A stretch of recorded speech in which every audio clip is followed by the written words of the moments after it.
bom dia. A gente está aqui com o Gabriel de Oliveira, estagiário do Arquivo Municipal. O caminho do bem. A gente vai fazer algumas perguntas para ele aqui para o nosso projeto. Trabalhando em um arquivo público municipal, é frequente seu contato com documentos oficiais.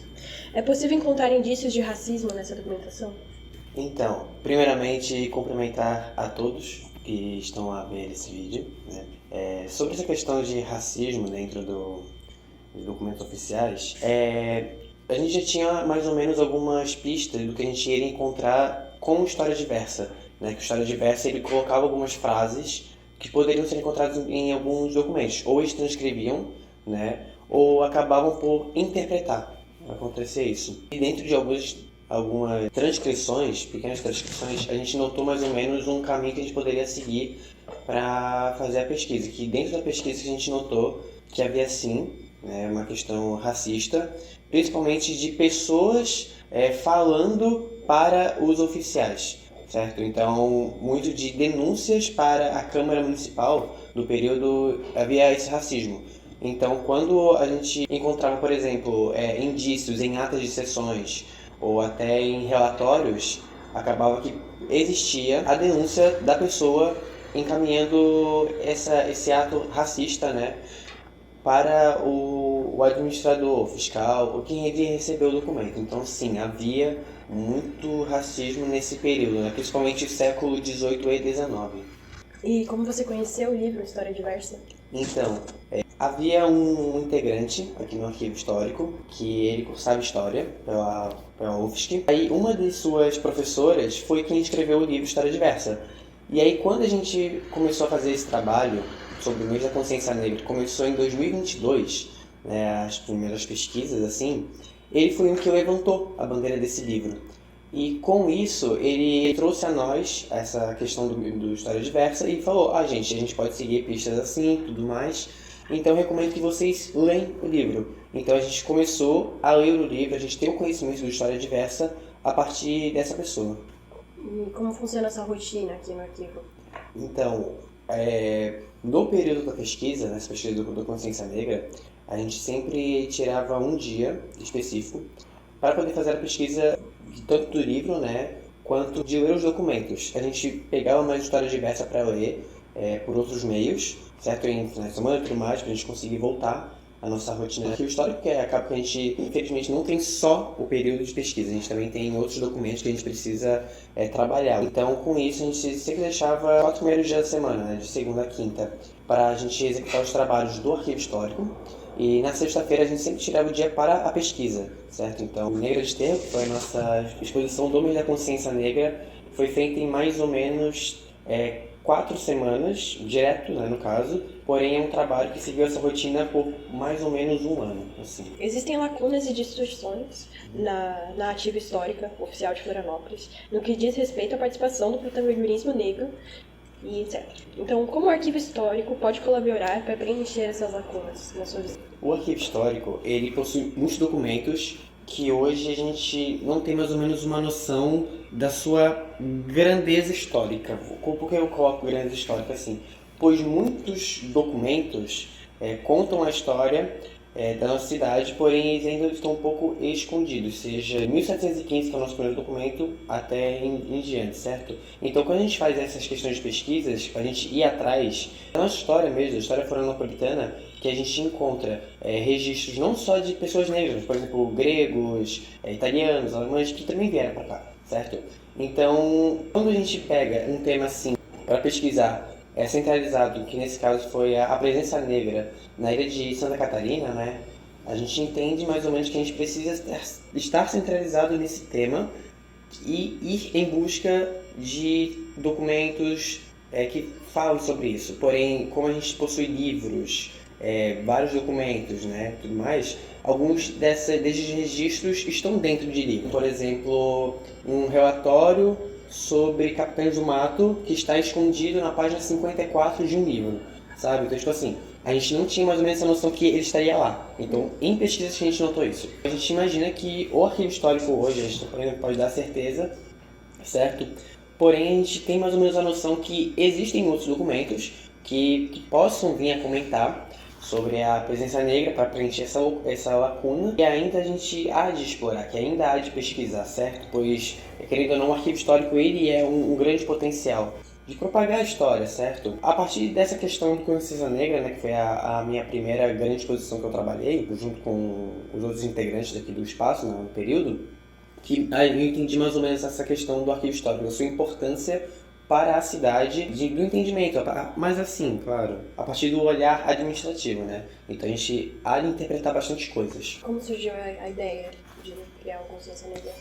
Então, essa da Negra Desterro, Ah, ela surgiu primeiramente em 2022, a partir de um ofício, se não me engano, um ofício ali da região do Rio Vermelho, que falava sobre a presença negra, certo? Ali da região. Então, a partir disso, que foi iniciado, foi um ponto de partida para a exploração de outros documentos, certo? Com isso, e junto com o História Diversa, e também outros livros que compõem o nosso acervo, né? A gente possui mais ou menos uns 4 livros que nos ajudaram, nos auxiliaram na construção da Negra Desterro, certo? Com isso, a gente teve mais ou menos a construção, que novamente durou por volta de 1 ano, assim, das pesquisas. Recentemente, nossa visita aqui no arquivo, você falou sobre o livro, mostrou alguns vídeos que vocês fizeram juntos.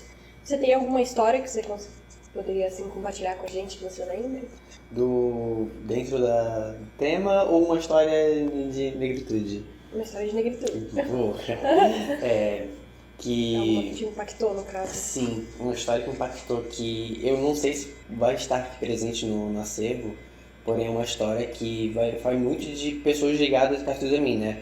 Que mais ou menos ali no início do século XX, final do século XIX e início do XX, né? Existiam as lavadeiras do Rio da Bulha, né? Da região que hoje é o lado leste, né? Do centro. E com as lavadeiras do Rio da Bulha, muitas pessoas iam lá para lavar suas roupas e tinham o seu ganho, né? O seu pequeno ganho, né? Pois com a Lei Áurea, muitas pessoas acabaram indo para esse lado das lavadeiras, né? A descomentar isso. Então, com isso, muita da presença negra esteve presente naquele lado leste, né? Principalmente no Rio da Bulha. Que com o processo de higienização, sempre bom lembrar essa questão de modernização, acabou que essas lavadeiras, essa presença negra saiu do Rio da Bulha e subiu os morros. Que hoje muitas pessoas que hoje estão ligadas ao carnaval, que é onde eu estou, onde o espaço que eu estou inserido, são dessa rapaziada, certo? E acabaram fundando os quilombos da região, ou seja, da região do Mocotó, Prainha, Monte Serra e toda essa região. Então é muito interessante de ver como essa questão administrativa também impactou na presença negra nos espaços em si, na questão geográfica da cidade, para a gente ter a presença negra em certos lugares. Por isso que em certos lugares a gente vê muito mais presença negra do que em outros. Então esse é um processo que não vem de pouco tempo, né? É uma construção que vem sendo feita desde o século XVII, XVIII, XIX. Então a gente vê mais ou menos essa questão, né, sendo trabalhada na cidade. E é muito bom a gente ter a noção disso, mas que às vezes pode não estar inserida dentro daqui do arquivo, né, do acervo. É uma história que é contada de geração em geração e tudo mais, né? Sobre a cultura açoriana que a gente estuda muito fortemente desde pequenos, o que você acredita em questão do embranquecimento da história? Então, primeiramente há de se colocar que a presença açoriana, isso inegavelmente, né, impactou principalmente na região do sul da ilha, né? Que é Ribeirão da Ilha e toda essa região. Então sim, é uma forte presença açoriana, inegavelmente há. Porém, não é somente a história de Desterro, colocar assim, né? Porque Florianópolis é de 1800 mas de Desterro em si, né, no caso. Então, e há a presença de outras nacionalidades na ilha. Por exemplo, a presença grega, né, que estabeleceu a Conselho Mafra, né, que é o do Príncipe, o do Comércio. Então, aí também a presença negra, que também movimentou a questão do comércio na região do mercado, né, que desde no período que era na praça até o local onde é hoje o mercado público, certo? Então, na região central, há essa questão de diversos povos ainda, né, no caso, que ainda é muito forte, né, tanto da presença aí, mas a gente pode notar que há a presença açoriana na estrutura, na infraestrutura da arquitetura, melhor falando, na arquitetura da cidade, certo? Porém, os negros estão presentes como pessoas, certo? Como história. Então, a gente ainda vê bastante dessa presença na cidade, porém que ainda tentam esconder. Então, por exemplo, nesse processo que eu comentei de higienização, né, esse foi um planejamento de afastar essa população negra. Há sim um planejamento, há essas questões, certo? De tentativa de embranquecimento da história e tudo mais. Porém, e isso é facilmente combatível, né, tudo mais. Eu até pego um bom exemplo, assim, que eu acredito que seja um dos melhores, assim, que lá em Porto Alegre, no mercado público, há um espaço em homenagem ao Príncipe Custódio, né, que era do Benin e tudo mais, e estabeleceu vários quilombos na região de Porto Alegre. E ele tem um espaço no mercado público, e é visitável, né, no caso. Você pode ir lá, você pode conhecer a história. E o mercado público não é isso. Hoje, não há resquícios dessa presença negra, é mais açoriana. Então, até nessas pequenas coisas, nesses pequenos detalhes, é essa questão, certo? Da falta de... Porque, querendo ou não, a presença negra também construiu Florianópolis. Também construiu grande parte da história, principalmente do século XVII até os dias atuais, né, no caso, assim. Quais são os eventos ou espaços culturais afro-brasileiros de Florianópolis que você considera importantes para a manutenção e a difusão dessa rica tradição na cidade? Um dos principais é o Cacumbi, né, que há essa questão, que é muito forte o Cacumbi. Também pode ser levado em consideração até a manifestação de escola de samba, né, querendo ou não.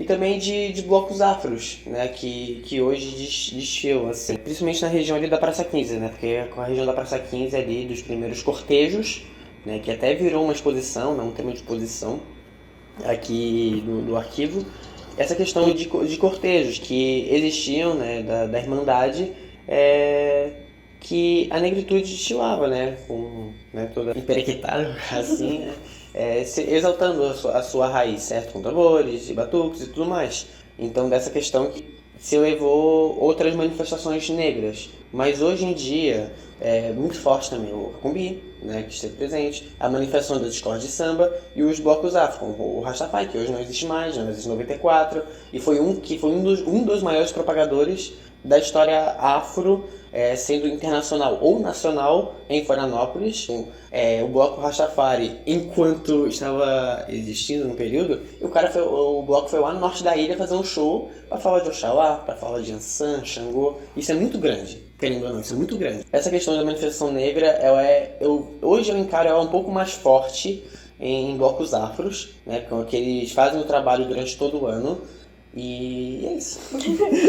Quais são os principais desafios que você acredita que você encara aqui no seu trabalho de estágio? É a questão mesmo do entendimento da história, essa construção de história mesmo, né, como foi comentado.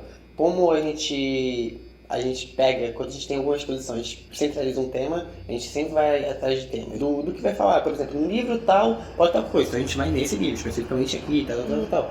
Então acaba que a gente se centraliza muito no tema e acaba, às vezes, esquecendo alguns contextos que podem aparecer, como, sei lá, no livro tal fala sobre os negros, beleza, mas aí 2 páginas depois fala, sei lá, sobre italianos que fizeram uma visita e comentaram sobre tal coisa, ou alemães que vieram para a região tal, ou seja, querendo não é história, mas a gente acaba deixando um pouco de lado porque a gente não está centralizado nisso no momento. Então esse é um dos principais desafios, assim, que é executando o trabalho, certo? Executar o nosso trabalho do dia a dia e tudo mais, mas tentando entender a história de Floripa, porque acaba que todas as pessoas que passam por aqui como estagiários, eu inclusive, a gente entende um pouco mais da história de Florianópolis, certo? Quando a gente pode sair, a gente sai, né, tudo mais, a gente sempre pensa assim, a gente poderia ter perdido um pouco mais, a gente poderia ter entendido alguma coisa a mais, certo? Mas às vezes são até nas limitações que a gente se encontra, né, do entendimento da história e tudo mais. De que forma a publicação da obra História Diversa impactou sua atuação e perspectiva como estudante, né, arquivista, responsável pelo Arquivo Histórico de Florianópolis? Essa pergunta é muito interessante, tá? Quando eu entrei aqui, eu não tinha noção de História Diversa, certo? Na arquivologia, eu tinha até essa questão da história de Santa Catarina, história do Brasil e tudo mais, porém era pouco abordada essa questão de negritude. Algo que eu falo da universidade, que até falam bem pouco de Florianópolis, para o que é. Falam mais de Brasil em geral, questão ditatorial e outros períodos assim, que de fato são importantes, porém, na Universidade Federal de Santa Catarina, falta Florianópolis, ainda falta. E isso também impacta nos cursos que trabalham com história. A filologia, de certa forma, é um deles. Com história diversa, com uma pessoa, com uma professora da Universidade Federal de Santa Catarina vindo para falar de Florianópolis, é algo gigantesco. E eu acho que essa questão do memória diversa que a gente entende quando você lê e você entende Florianópolis, você entende por que o X é o X, por que Y é Y e outras questões mais, certo? O História Diversa ele ajuda a gente a entender por que hoje a nossa sociedade ela se encontra assim, tanto da relação dela com a presença negra em Florianópolis.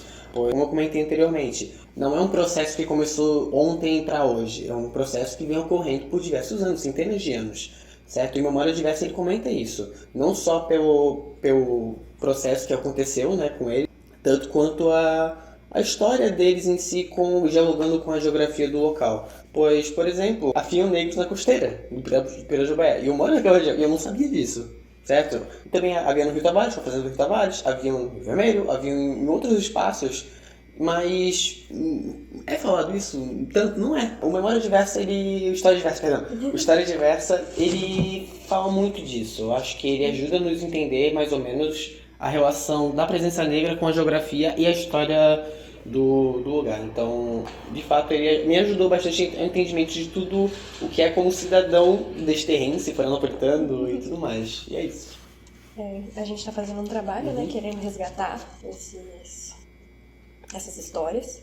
E a gente queria te agradecer por dar essa entrevista pra gente.